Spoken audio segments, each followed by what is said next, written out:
Welcome into this week's edition of Talkin Ball. My name is Gerry Hamilton, joined as always by CJ Vogel. We want to talk today about Sark and quarterback recruiting.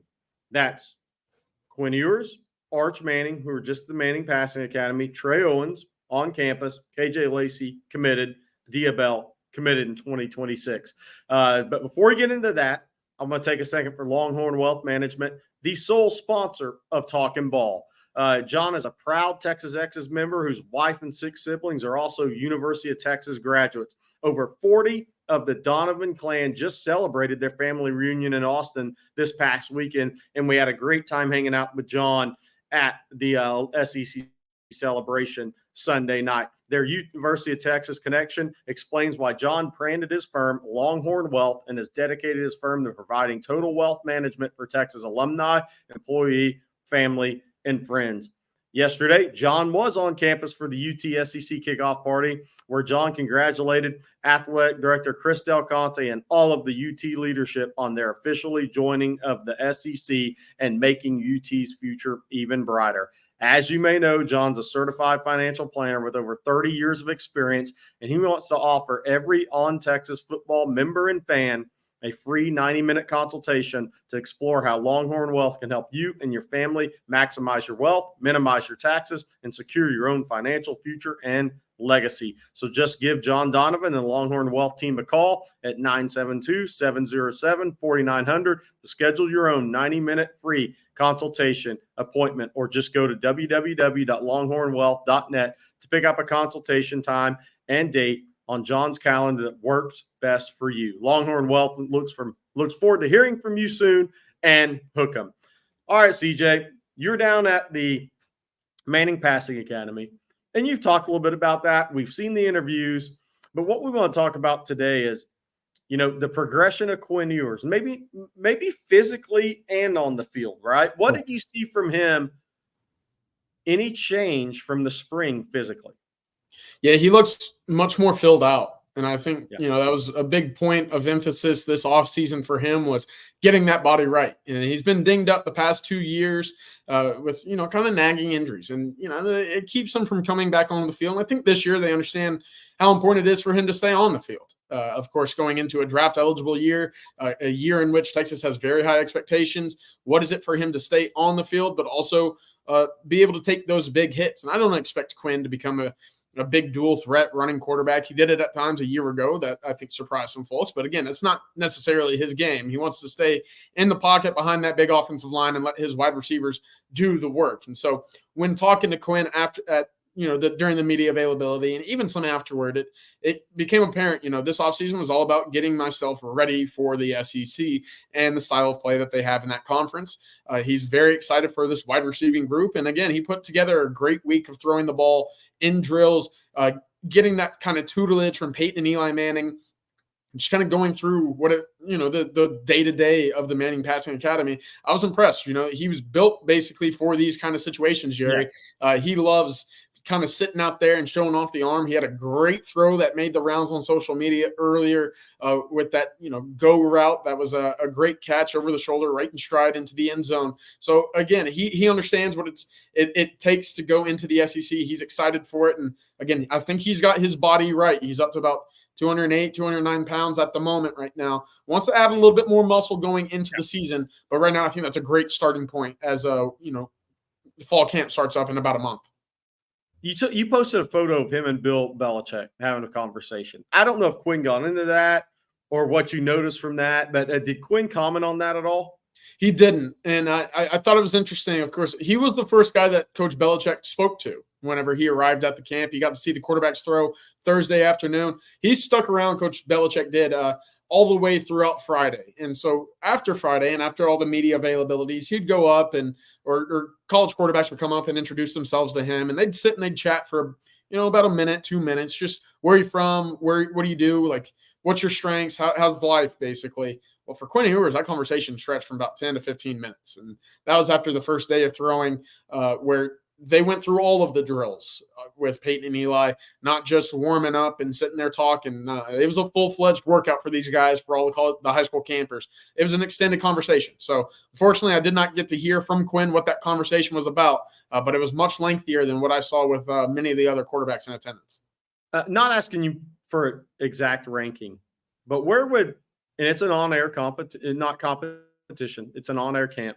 Where would Quinn have ranked for you, though, from what you saw? Top 3? Top 2? Probably top 2. To me, it was Quinn, Carson, Beck. Again, it holds true with what we see these preseason rankings and kind of a preseason hype going into 2024. They were the 2 best arms that I saw. I was really impressed with Jackson Dart as well. I've mentioned it before, Jerry, but Braden Shaker, the quarterback out of Hawaii, really talented arm out of Highland Park originally. Highland Park High, yeah. That ball dips out of his arm. So he's kind of that sleeper pick for me this week, and I was really, really impressed with what he could do with his arm. And now let's move on. So Arch Manning, he was there. I'm not sure he went through the full experience like the older quarterbacks. I think that's really going to start for him next year, right? Because the last thing the Manning Passing Academy wants is a bunch of videos with Quinn and Arch out there and Texas fans saying one or the other guy is better, right? But what did you see from Arch? More importantly, what did you hear from Arch that you liked? Yeah. First off, well, the Manning Passing Academy, I believe Archie mentioned it in his press conference. He's like, we don't like taking 2 quarterbacks from a single school. Obviously, this year we did, and we did so for Texas with Quinn and Arch, but we also did it with Oregon with Dylan Gabriel and Dante Moore, another 5-star kid that is still waiting his turn to get behind center there. So it doesn't happen often, and I'm not sure if it'll happen again next year, but they did have multiple schools with 2 quarterbacks. But talking to Arch, and talking to Cooper and Peyton and Archie, I kind of got the sense that, the family's very content with where he is in his development. That's been the recurring theme, I feel like, since he stepped foot on campuses. We trust the process. We trust Steve Sarkisian. I asked Cooper specifically, I was like, what is it about Coach Sark that, gets you excited about where Arch will end up? And he goes, well, you look at where he's been and what he's done with other quarterbacks at previous stops, whether it be Washington, USC, or Alabama. Well, we've seen that day-to-day improvement, whether it be season 1 to season 2 to season 3 and off to the draft. These guys improve year in and year out. So there's no need to rush. His time will come. It's all about when it is, will he be ready? And right now, behind the scenes, we're doing what we can for him to be ready. Of course, Arch echoed that as well, and he's excited. He's been throwing with Silas Bolden, Ryan Wingo, Jonte Cook, all these guys behind the scenes in summer as well. And he's excited for this wide receiving group, whether it's him or Quinn throwing to him. He said, yeah, those guys – they're going to be very impressive this year for the Texas Longhorns. And he singled out, Ryan Wingo and Silas Bolden. He's like, Silas Bolden, that's a dog. Texas fans are going to like him. He got here in June. He's already impressed in his first month here as a Longhorn. But again, for me specifically, just when my time comes, and I know it's going to come eventually, I got to be ready for when it's my turn to step foot in the ring. And right now I'm doing my best to make sure that I am ready whenever that time comes. So one of the funny things that was so inaccurate with Arch coming out of high schools, did he have the arm strength? CJ, you watch him up close again. I mean, how big of a joke was that? Oh, you could make his last name anything, Jerry, and that 5-star ranking would not change. His arm is comparable to anybody that I saw in attendance this week. He's accurate. He can move on the run. He's got that athleticism more so than what we saw with Peyton and Eli even in the NFL. But again, that arm shouldn't ever be questioned again. He's a very talented quarterback and a guy that I think will make Texas fans very happy. No doubt. And so we're going to finish up with the Texas quarterback talk with this. And then we're going to talk about the SEC quarterbacks that were there on the Texas schedule, and maybe a couple of the other guys. But this. So Sark has Quinn Ewers. Obviously, Malik Murphy's gone. So first quarterback commitment was California. But Quinn was a Texas guy. Arch, Louisiana. Trey Owens, Texas kid, Cy-Fair. Mm-hmm. KJ Lacey, Alabama, and now Diabell in 26, Florida. There's a theme. And while Sark is recruiting the Cali quarterbacks, we'll see what 2027 class presents. This is an SEC roster of quarterbacks at this point, CJ. I mean, Saraland High in Alabama near Mobile. Yeah. Texas never recruited a quarterback, let alone a player from Saraland. Then you had Diabell at American Heritage. Texas has never signed or had a commitment from a player at American Heritage, to my knowledge. So Texas, clearly the quarterback room's even looking SEC ready. Right. No, I think the big thing there, and we talk about what the most impressionable moments are for these high school kids. It's probably 4 or 5 years before they start to commit and before they start really taking this recruiting time seriously. And it certainly helps when you're winning football games on the field and going for and competing for championships, whether it be conference or national. But for me, it's a little different with quarterbacks because you start seeing 5-star guys fall into a class at a specific school, and you get to see and understand that hype of why they picked there. You know, there's a number one quarterback in the country. Why is he going to Texas? And then they start saying another 5-star quarterback commit to Texas, and they say, okay, wait a minute. What's the deal here? Why is Texas all of a sudden getting these 5-star quarterbacks? It hasn't been a quarterback producing school in the past. What's the deal now? Well, as they grow and they start to understand what coaching strengths are and how big development is at the quarterback position, they do their homework a little bit. They say, oh, Steve Sarkisian, AJ Milwee, they can develop these guys pretty well. And if you needed a soundbite, Cooper Manning's to you. 100%. And so they say, you know, as these kids grow, they start to understand, yeah, that's a school that develops quarterbacks. They have these 5-star kids in the fold for a reason. And other 5-star quarterbacks, Dia Bell, you know, KJ Lacey to an extent, you know, they start to understand that. They say, that's where I want to go to get developed because I see it happening for other guys. The NFL's the end goal. These guys have a great resume under their belt, Milwee and Sark. And that's just another strength that they can use on the recruiting trail to lure in these big-time 5-star quarterback arms. And if you got, you know, them stocked up, Gerry, more times than not, good things tend to happen for your football program. And an interesting thing, there's some tie-ins. Arch Manning, KJ Lacey trained with David Morris of QB Country. Both started training with him in 3rd grade, I believe. Eli Manning is a really good friend of David Morris who played at Ole Miss and even trained with David Morris. Mm-hmm. Then there's the Manning family, Bell family tie-in. Raja Bell's a former NBA athlete that was a developmental player to have a career in the NBA. So understanding that Manning family and their focus on development, not instant gratification at the quarterback position, I think are great calling cards for Steve Sarkisian in that recruitment of Dia Bell.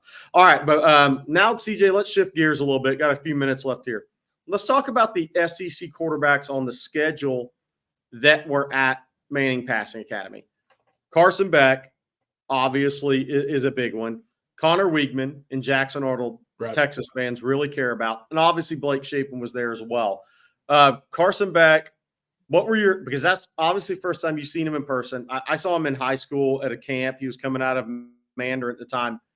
Obviously his body's changed a lot, but he's a really talented kid, led Mandarin to a state title there, which hadn't been happening in a while. But what were your thoughts of watching Carson Beck in person? Yeah, no, he's much taller than I originally anticipated. He's a 6'4", 225 type of kid. He's a big kid. I'm not sure if that stood out to me at all when watching him on film a year ago. But seeing him in person, yeah, he's a big kid. He's excited to come down to Austin. Of course, I asked him a little bit. I said, hey, you played Texas. What gets you excited about going there? He's, well, it's the history, it's that stadium, and it's where that program is now. And so he certainly understands that Texas is coming to the SEC to compete with Georgia, with Alabama, and some of those top programs. And so for that game, and he saw it firsthand with Texas and Alabama a few years ago in Austin. He understands it's going to be a big game. I was impressed with him. He was probably right there with Quinn Ewers in terms of throwing the ball in these workouts. Again, seeing him on the run, and very similarly to Quinn, Gerry, we don't see him kind of make those off-platform throws all too often. Right. He's got a great offensive line in front of him. He can do it very easily, and it's effortless when he's on the run, especially to his right, when he can throw to his arm side. I was impressed there. He also talked a little bit about his wide receivers because there was some turnover. He no longer has Ladd McConkey, Brock Bowers. They're off to the NFL. Those were two, picks taken in the top 40 in this year's NFL draft. He's excited. He's like, yeah, we got London Humphreys, Ra Thomas, a couple of these guys right now that are coming in. I'm not expecting much of a drop-off because these guys help make that wide receiving room so deep. Texas has 6 guys vying for 3 spots right now. George is very much in that same conversation, and they're all very talented. I think London Humphreys was one of the sleepers out of the portal. The Vanderbilt transfer receiver. Remember that name, Texas fans at Georgia this year. One of the more underrated prospects out of the portal. Wide receiver for Vanderbilt, now at Georgia. All right, CJ. Jackson Arnold, Connor Weigman. Thoughts on those two guys? Because Texas fans want the good and the bad, mostly the bad. Yeah, I didn't see Wakeman throw a whole lot. I don't think he participated Thursday when these guys were if he did, I didn't see him. So that might have been on me. But I got to see a little bit of Jackson Arnold. Again, I think his best strength is throwing the ball deep. I think that's where he can really let his arm kind of just take over and just throw the ball down the sideline or on that post route, kind of pick a spot down the field, whether it be 30, 40 yards, and just let it fly. That's kind of where his strength has always been. The question is, and again, jumping from year one to year two, is what does that mean for his reads? Can he go from a read one to a read two to a check down? It took Quinn Ewers a few years to get that under his belt. For Jackson Arnold, I think that's going to be a bit of a slow play this year as well. And luckily for him, that OU offense is all about getting the ball vertically down the field. And with Andrell Anthony, Nick Anderson, Deion Burks, they're going to have the horses to stretch the field vertically. So that plays into his strengths. Now, if you take it away and you play that cover two, that three high look, whatever, and you kind of negate that, is he going to be able to beat you in the intermediate? Where we've seen Quinn Ewers in these kind of passing situations and even in person, right? Anything within 20 yards, it feels like it's an automatic. Quinn's putting it where it needs to go on time, on the money. That's his strength. I'm not sure Jackson Arnold's going to be there yet. Not saying he won't ever get there. Just right now, I question that about him. With Wakeman, I thought he looked better physically. I spoke to him kind of off the record, and I said, hey, you going to be healthy this year? And he laughed, and he said, yeah, I feel very good. We'll see if that holds up. Obviously, the offensive line's a big question mark going into 2024, but he looks much more, I'd say, fit. He looks like he's added a few pounds of muscle to his frame there. And again, he's a guy that, having seen him throw a couple times now in person, that baseball background stands out time and time again, Jerry. Yeah. He can make those off-platform throws. I bring that up a lot, but in this day and age, shortstop feet too. Throws. That's exactly it. The footwork stood out, the arms, his body's in unison whenever he needs to get on the run, and so I was impressed by him. All right, CJ. Last thing we're going to do is talk about recruiting. We're going to close out because there's a big decision coming about 3:30 from Smith Orogbo at A-Leaf Hastings. Before I do that, I'm going to take a second again for Longhorn Wealth. Thank you to our sponsor, John Donovan, president of Longhorn Wealth Management Group. As a proud University of Texas Exes alum, John served for 15 years as a Dallas, Texas Exes board member and is now helping lead the build-out of the Collin County, Texas Exes chapter. His passion for UT drives his volunteer commitment to not only serve his fellow alumni through his dedication to the Texas Exes organization, but he has also dedicated his firm to serving the wealth management needs for all his fellow UT alumni and all University of Texas employees. John joined us yesterday at the UT SEC kickoff party, and the sign there said SEC just means more. And likewise, John wants to mean more to all of the On Texas football family by offering everyone his certified financial planning expertise and over 30 years of experience providing solutions and services in the investment, retirement, insurance, and estate planning areas of wealth management. So to receive your free 90-minute consultation to explore how Longhorn Wealth can help you and your family secure your own financial future, simply call the Longhorn Wealth team at 972-707-4900 or schedule an appointment at www.longhornwealth.net. And as John always says, hook 'em. All right, CJ, it's commitment day, announcement day. See what Smith Orogbo does. But Smith Orogbo, Texas or Oklahoma is where I feel like this decision is going to come down to. Washington, Texas Tech in it. I think the Texas Tech picks were way premature on this, but Texas and Oklahoma, a little Red River battle here for the 4-star edge out of Hastings. Been in communication with both those staffs multiple times in the last 24, 48 hours. Yeah. After the weekend, Texas needs some positive momentum again. Texas fans sure as heck need a hit of positive momentum. So it'll be interesting to see Smith Orogbo announcing here in just a few hours. Yeah, so momentum would be nice, wouldn't it, Gerry? Again, I'm with you. Smith Orogbo has been very quiet about this process.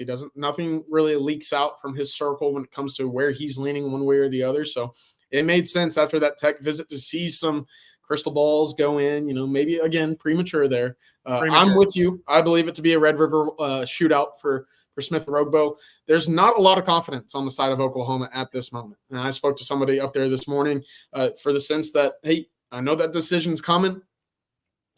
We don't know where they stand. And that essentially was the case from Oklahoma side. I know Texas, after this weekend, needs some momentum. I think they've been pushing pretty hard this past week, and he's a talented prospect. Don't get me wrong. Yeah. He's more developmental piece.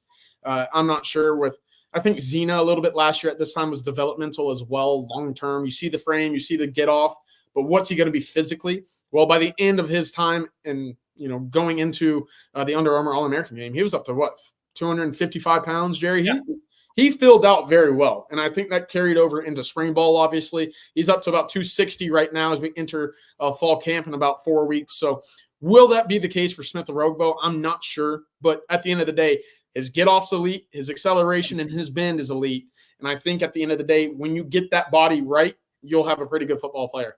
No doubt. I think he's an NFL ceiling, could be a potentially high draft pick ceiling. I think that much of Smith Orogbo as a prospect.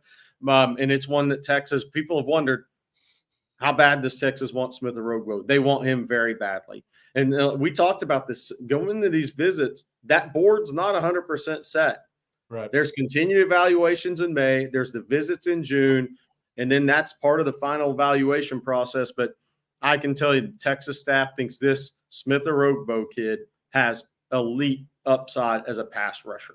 And so if he were to pick Texas today, that would be huge in the eyes of the Longhorn staff, because what you're going to see the difference for Texas this year with Trey Moore and Colin Simmons off the edge is what they think Smith Orogbo could be long-term.